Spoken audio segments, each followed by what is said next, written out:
Lungdamna Lai Siangtho maku alian somleni aneu somthum le get pan somli le li chang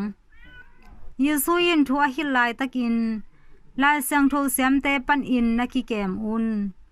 Amaute in puantual silhin avak koi nuam a vanzuakna munte pibawlin hopih ding ud in kikhopna in sunga tokhom thupi pente nuamin nekkhawm pawipite sungah zong thupi bolna munte nuam hi Amaute in megongte nei sa nemang a kinei khem in sawei pipi thuangen hi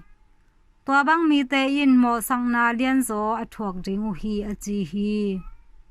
tua laitakin sumpi khen na mun maya Jesu tu in mi hon pi te in biakin pi sum kholna sunga amau sum akhiadu ain hi sum hau mi tampi te in sum tampi pi akhia hi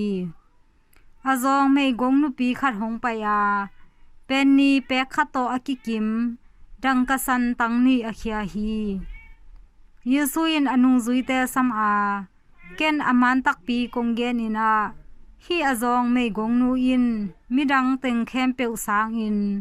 sumkhol na tam akhe zo hi panghang hiam chi le Amaute in asumwa lakpan un akhia a hi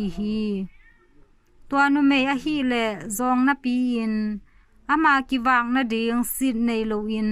anei khem peu akhia hi achi hi hin topa lungdamna Lai Siangtho hi Kristu topa o na tunga phannam ta hen